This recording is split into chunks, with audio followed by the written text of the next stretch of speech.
The Kraft Foods Company, makers of Kraft Quality Foods, presents Harold Perry as the Great Gildersleeve.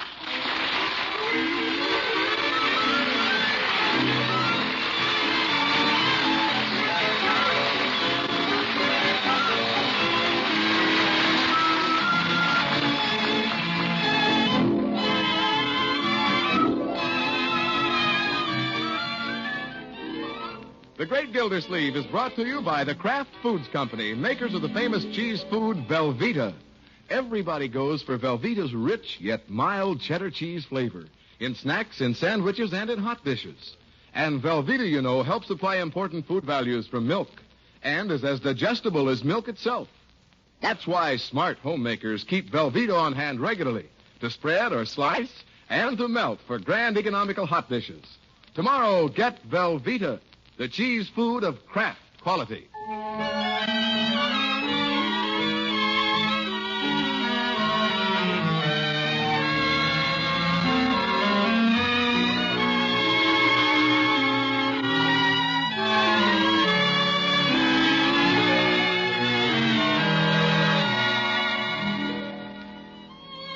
Well, this evening, the Great Gildersleeve has a date with his pretty nurse, Katie Milford.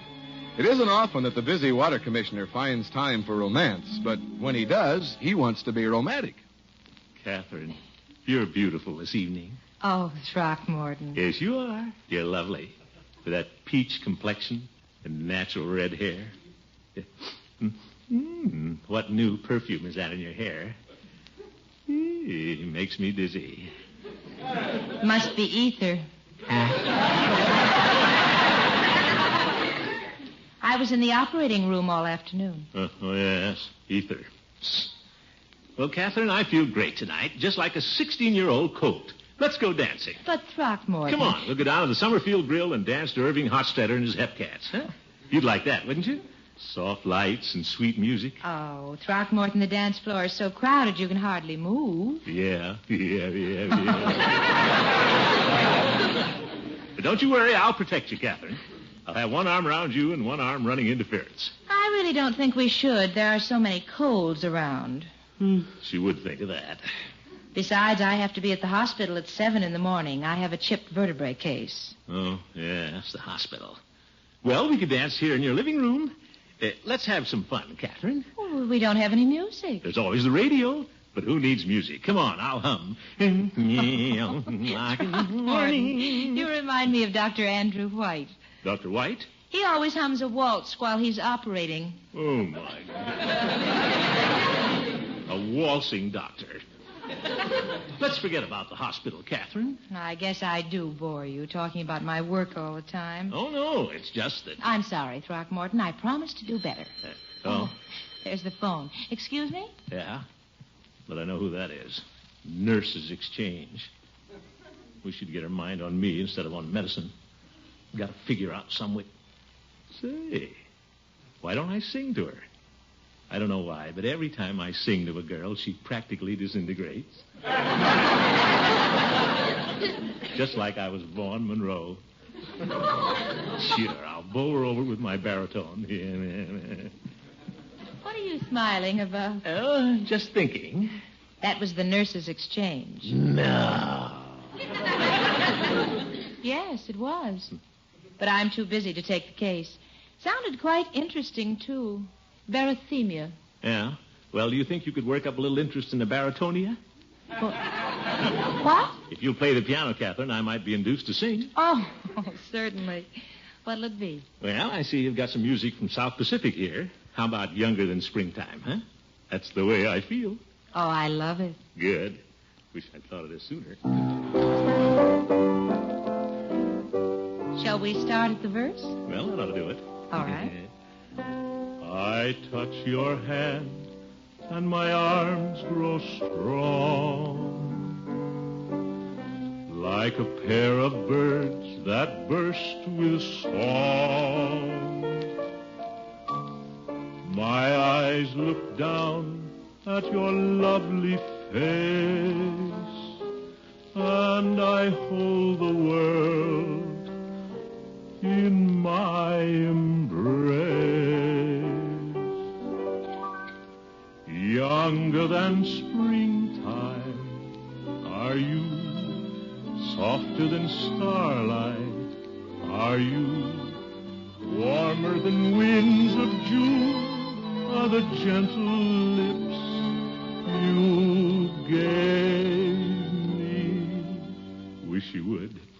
Gayer than laughter are you, sweeter than music are you, angel and lover, heaven and earth are you to me. Wonderful.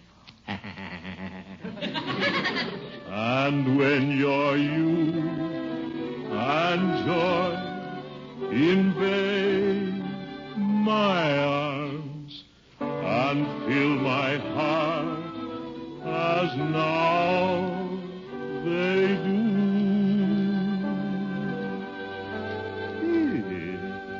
then younger than springtime am I, gayer than laughter am I, angel and lover, heaven and earth am I.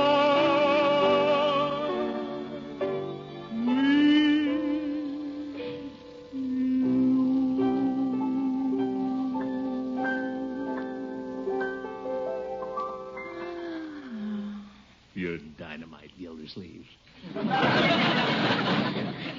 Throckmorton, you have no idea what that does to a girl. Oh, yes, I do. Yeah.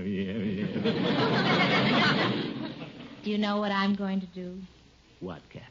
I'm going to buy that album and give it to the girls in the nurses' dormitory. Oh, my goodness, Gildersleeve, you're butting your head against a hospital wall.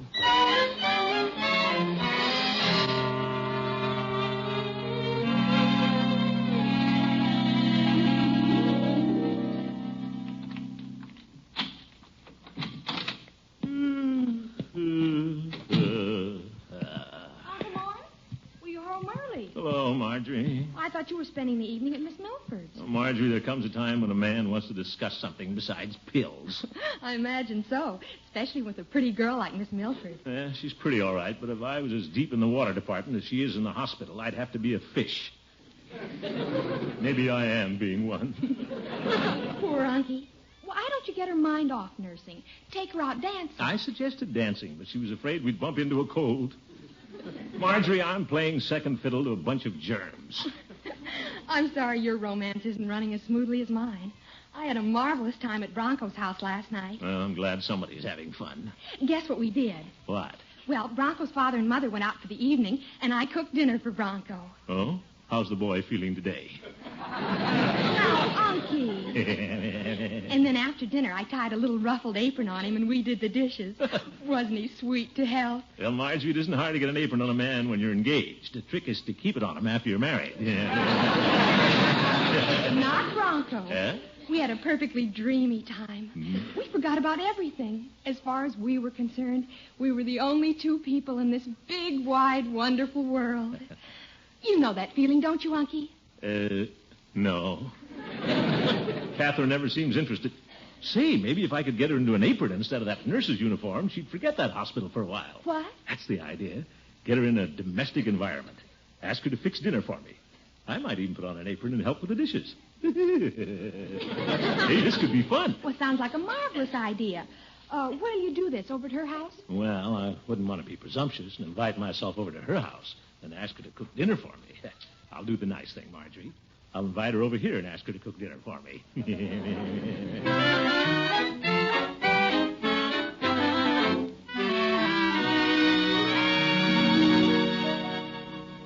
By George, the more I think of this idea, the better I like it. But before I call Kathryn, I'd better clear the house for tonight. She might not feel too comfortable cooking in the kitchen with Bertie around. And I wouldn't feel comfortable in an apron with Marjorie and Leroy around. Good morning, Unky. Hi, Unc. Well, good morning, infants. What's for breakfast? Pancakes, eggs, and bacon. Your plate was getting cold, Unc. Oh? Did you send it back to the oven, Leroy? No, I ate them. Goodness. Bertie's fixing some more for you. Great. Marjorie, Yes, Unky? you prepared a nice dinner for Bronco the other night. Don't you think he should reciprocate by taking you out to dinner tonight? Well, I think he'd be delighted, Unky. Fine. Leroy, Yeah, Unc? you've been an awful good boy lately. I have? You've been wanting to eat out and go to a movie for a long time. Sure. I think I'll let you do it tonight. Gosh, you mean it, Unc? Yeah, here's $2 that says I mean it. Oh, boy, $2, and I didn't even have to ask for it. Hey, what's going on around here? Don't get so curious, my boy. I'd suggest you get the pounded steak dinner at the Summerfield Grill. To heck with the Summerfield Grill. For $2, I can get a big sack of hamburgers or a few bottles of pop and see Hopalong Cassidy twice. A sack of hamburgers in the theater. I'd hate to be sitting next to you. Why? I'd offer you some. Gosh, I can't wait until tonight. Neither can I. Well, that takes care of the children. This is a cinch. Here's your breakfast, Mr. Gildersleeve. Thank you, Bertie. I fixed it once, but I think a little elf ate it. Well, a big elf's going to eat them this time. And Bertie. Yes, sir? Bertie, you've been working pretty hard lately. Yes, sir. After you've finished with the breakfast dishes, why don't you take the rest of the day off? What happened? Well, nothing, Bertie, except that I'm going to ask you to, I'm not going to ask you to prepare dinner this evening. Oh? Why not, Mr. Gildersleeve? Well, the children thought they'd like to eat out tonight. Yes, sir. And I have other plans.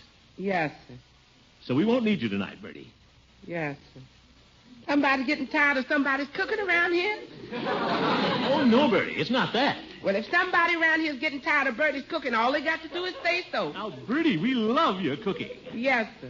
Everybody loves Bertie's cooking so much they're eating out. Now, Bertie? They just love Bertie's cooking. Of course we do. So they're eating out.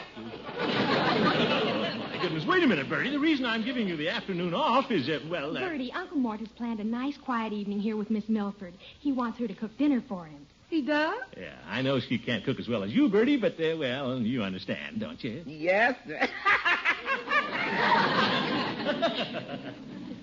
I don't. Leroy, you'll understand these things when you get a little older. Oh, so that's why I got the $2. Unc wants to be alone with Miss Milford. Yeah, brilliant. Pretty hard to keep things from that boy. Count on me to cooperate, Mr. Gildersleeve. Fine, Bertie. Bertie will play Cupid for you and Miss Milford anytime. She's nice. Yeah. Well, now that everybody else knows the plan, I may as well let Miss Milford in on it. Unc sure goes to a lot of trouble to get a date. He sure does it the hard way, all right. Don't you leave Unky alone. He has a reason for all this. Kathryn will get a big kick out of puttering around the kitchen with me. Hello? Hello, Kathryn. This is Throckmorton. Oh, good morning, Throckmorton. Good morning. Kathryn and I have a great idea for this evening. Oh? Little Leroy's eating out, and Marjorie's going to dinner with Bronco. So guess what I want you to do? Go out to dinner with you? I didn't think of that.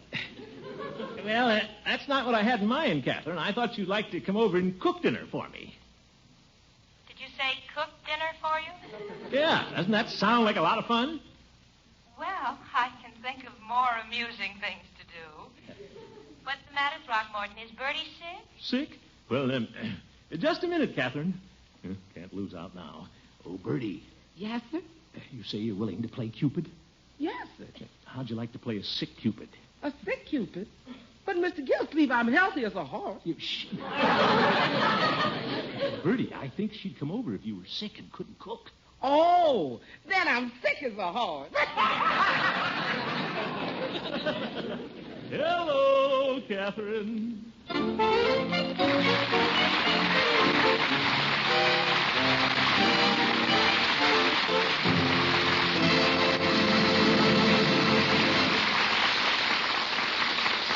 The Great Gildersleeve will be back in just a minute. Next time your casual invitation to stay for supper is accepted and you find yourself wondering what in the world to serve, relax. Well, any way you can relax if you have a loaf of Kraft's smooth-melting cheese food Velveeta on hand. Because in just a jiffy, you can make main dish sandwiches with smooth-melting Velveeta. They're pan-fried sandwiches, hearty and hot. All you do is melt a little butter or parquet margarine in a skillet and pan-fry the sandwiches till the bread is golden brown on both sides and the Velveeta melting. And then you can pop those sandwiches onto a platter with some crispy bacon and grilled tomato slices, and you'll have a supper main dish that'll please you and your guests' appetites. Of course, to please folks is a cinch with Velveeta's rich yet mild cheddar cheese flavor. And that popular Velveeta is real nourishing, rich in important food values from milk, digestible as milk itself, too. So keep stocked with wholesome, grand-tasting Velveeta. You'll want to get it in the 2-pound loaf, so you'll be set for between-meal snacks and sandwiches and hot main dishes, too. Genuine Velveeta, made only by Kraft.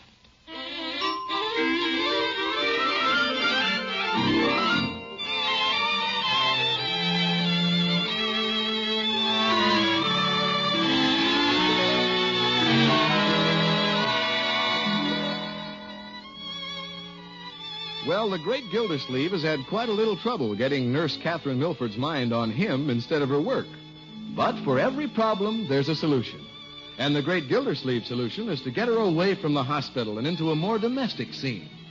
Right now, he's busy as a bird dog with final preparations for dinner. And while I'm at it, may as well pick up a box of after-dinner mints and some candles for the table. 2 should be enough. We don't want too much light. Hello, Peavy. Hello, Mr. Gildersleeve.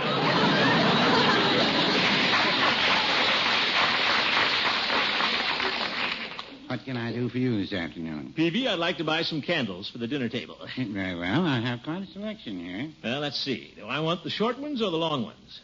Well, how long a dinner are you going to have? Peavy, I'll take 2 of the long ones. That's a good choice. They burn longer. Give me the candles, Peavy. White ones. Very well. Having a dinner party, are you, Mr. Gildersleeve? Just Miss Milford and me. Say, Peavy, why don't I take red candles? They'll sort of match your hair. Very well. Now I want some after-dinner mints, Peavy. I'm afraid I don't have any brown mints. Brown mints? To match your eyes. All right, Peavy, let me have some plain mints. Very well, that'll be... Sergeant, got to go down to the grocery store and do the shopping. You're doing the shopping, Mr. Gildersleeve? Yeah, and Kathryn's cooking the dinner. My. Where's Bertie? Well, Bertie's playing possum. How's that? Never mind, Peavy. Bertie's taking a little rest, and the children are going out to dinner, so there'll be just the 2 of us. I may even help Kathryn do the dishes, Peavy. Doesn't that sound romantic? Do you want an answer from a man who's been drying dishes for 20 years? Now, Peavy, there are plenty of ways to have fun doing the dishes. Oh, my, yes. I can just see you 2 holding hands in the soap suds. Well, I couldn't expect you to appreciate a situation like this, Peavy. There's no romance in you. Well, I wouldn't say that. You are quite a fellow, Peavy. That's what I say. Yes.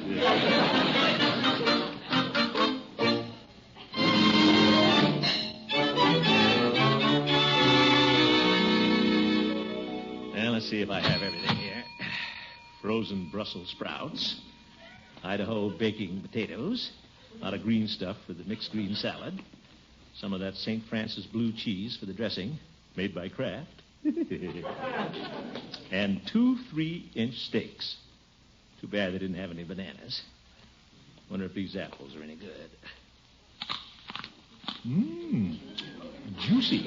Pardon me, please. Judge Hooker. Can you tell me where I'll find the canned fricasseed chicken? Judge, I'm not a clerk.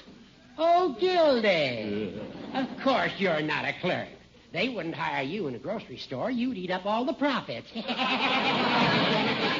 I'm just testing the apples, Judge. Care for a wine? Sap? Now, Gildy. Guess I'll buy some of these. My, you have a lot of groceries there. Potatoes, celery, cucumber. Something cold. That's frozen Brussels sprouts, and get your hands out of my market basket. What's in this package? Steaks, I'll bet. Judge, you've got a nose like a bloodhound. I was just thinking, Gildy, why don't you bring your steaks over to my house? I'll prepare them, and we'll have a bachelor dinner. Judge, I've got a better plan than that. I'm having a bachelor and a girl dinner. Oh. Kathryn's coming over to cook for me, Judge. Bertie is pretending she's sick. Oh, I see. Sounds like an interesting evening you've maneuvered. You bet. I envy you, Gildy, sitting down to a spread prepared by loving hands.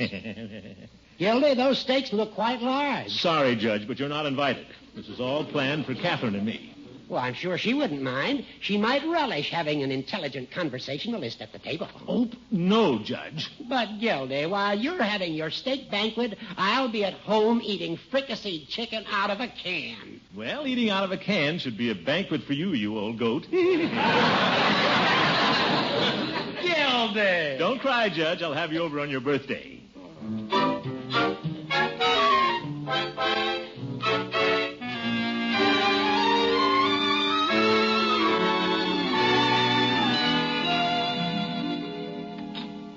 Say, Bertie did a nice job polishing the silver. Hope Bertie doesn't mind staying in her room this evening. Oh, well, I gave her a good book to keep her occupied. Around the World in 80 Days. Now, let's see. I'll put the red can in the center of the table. Beautiful, beautiful. Well, now you staying out here when I can be in the kitchen with Katie. Katie, a beautiful Katie. You're the... A lot of steam in here. Kathryn, where are you? You know where I am. Having a lot of fun? Oh, yes. There's nothing more fun than bending over a hot stove. But I don't mind doing it for Bertie. Yeah. Well, you look beautiful in the kitchen, Kathryn. I'll bet I do. My face all red, my hair hanging down in my eyes. Well, let me help you out a little, huh? I'll pin back that little wisp of hair. No, that's all right. Yeah, but you have to see how to make those biscuits. Here's a bobby pin over your ear that isn't doing any good. Throckmorton. Now stand back now. I have to put on the stakes. But wait a minute. Oh, I'm sorry. Did grease pop on you? Oh, no, I was too fast for it. Got a little on my necktie, though. Kathryn, how about stopping and talking to me? Oh, but I have to fix the blue cheese dressing. Well, I'm the head cheese around here. Pay a little attention to me, huh? Throckmorton, you shouldn't try to hold my hand in the kitchen. Yeah, I guess I shouldn't. Biscuit dough. I think I'll go and see how Bertie is. Yeah. Bertie? Yes, and I'd better take my nurse's kit. Now, Kathryn, don't you go worrying about Bertie. You have your hands full here. Oh, I think I have things under control here in the kitchen. You keep an eye on the steaks, will you? But... I won't be a minute. Zeke, I hope Bertie makes a good possum or it's good night, nurse.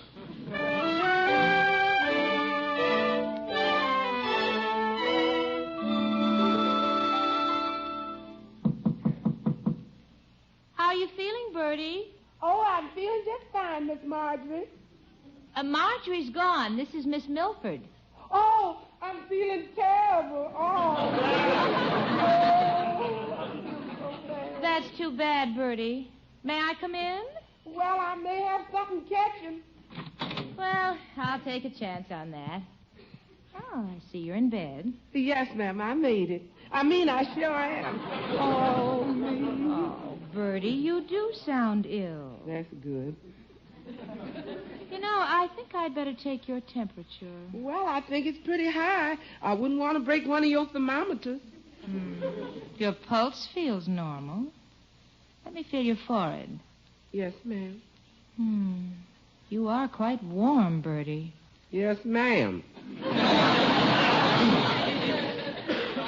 But maybe it's because you're in bed with all of your clothes on. I am? I must be delirious. Bertie, why are you pretending you're sick? Well... All right. You don't have to tell me.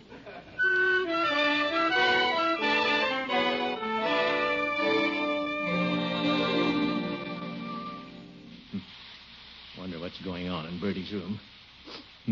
That steak smells good. Here comes Kathy. Oh, Kathryn, how's Bertie? Well, it's a good thing I went to see her. Oh, yes. Before I turn the steaks, I think I'll coddle an egg. Yeah, well, Bertie ate early, but it's a good idea to fix a tray for her. You have some canned soup, Throckmorton? Now, let's see here. Here's a can of oxtail. Ah, just the thing. Yeah, glad I'm not sick.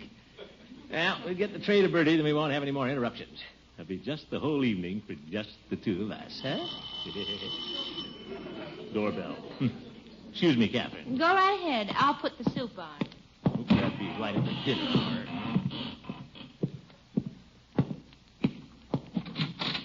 Hello, Gildy, old friend. Judge! I hope you haven't had dinner. I'll bet you do. Now, Gildy, I'm not inviting myself over. Huh? I got to thinking of your intimate dinner plans with Miss Milford, and as an old friend, I wanted to contribute the dessert. Oh? Spumoni ice cream. Spumoni ice. Well, very nice. Thank you, old friend, and good night. Who is it, Throckmorton? And just a good humor man. He brought us some ice cream. Good evening, Miss Milford. Well, Judge Hooker, how thoughtful of you. It was my pleasure. Why don't you invite the judge in, Throckmorton? Well, I didn't plan to stay. Oh, you must. Thank you for your kind invitation, Miss Milford. But I saw Gildy at the market, and I know you only have 2 steaks. Well, one of those is for you, Judge. But- I had a big lunch at the hospital. All I'm having is a salad. But, Kathryn... And Throckmorton's having oxtail soup and a coddled egg. Yes, what? Kathryn, what about the other steak? Oh, I'm taking that into Bertie. Bertie, but... Now, Throckmorton, she needs a steak to build up her strength. You know how sick she is. Well. Looks like you aren't going to have much for dinner, Gildy. Watch it, Hooker. I'll barbecue an old goat.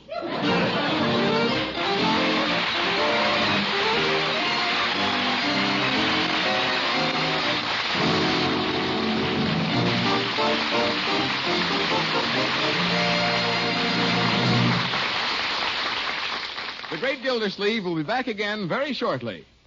Here's the straight road to a man's heart. For dessert, a flaky crusted straight from the oven pie served with plenty of old-time tasting natural cheddar cheese. So lucky, isn't it, that pie making these days is easy? I mean pie making with a good pie crust mix. And lucky, too, that you can be sure of getting just the right cheese to go with that pie. Golden, mellow, mild cheddar. All you have to do is ask for K-brand natural cheddar cheese. And that's right. Here's glorious natural cheddar with old-fashioned goodness and new protection. You see, Kraft makes K-Natural of pasteurized milk and cures it in its own sealed wrapper. So get K-brand tomorrow. And don't forget that pie crust mix for an easy, doubly good dessert of pie and delicious K-brand natural cheddar cheese.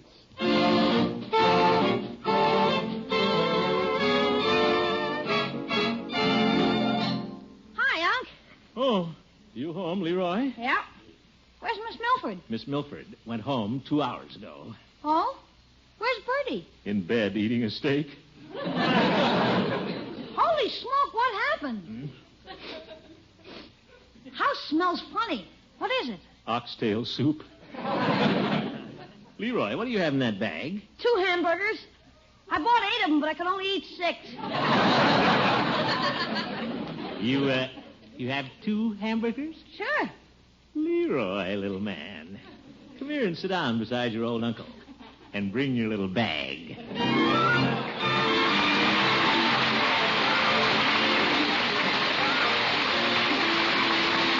The Great Gildersleeve is played by Harold Perry. The show is written by Paul West, John Elliott, and Andy White, with music by Jack Meakin. Included in the cast are Walter Tetley, Mary Lee Robb, Lillian Randolph, Kathy Lewis, Earl Ross, and Dick LeGrand. And friends, I'd like to remind you that 1,600,000 men still wear the uniform of the Army, Navy, Marines, and Air Force. It's good to know that USO extends them a friendly welcome no matter where they're stationed. You bet. This is Jay Stewart saying goodnight for the Kraft Foods Company, makers of the famous line of Kraft quality food products. And they're good. Be sure to listen in next Wednesday and every Wednesday for the further adventures of the Great Gildersleeve. Good night, folks. Here's a taste test that counts. Try any meat without mustard. Then add a golden dab of Kraft prepared mustard to your next bite. Taste the difference. There are 2 kinds of Kraft mustard, you know. Salad mustard, delicately spiced for those who like their mustard mild, or Kraft prepared mustard with snappy horseradish added. Have both on hand.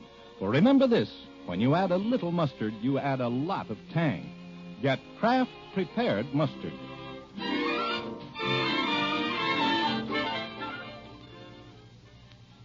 Break the Bank, radio's biggest money-paying show,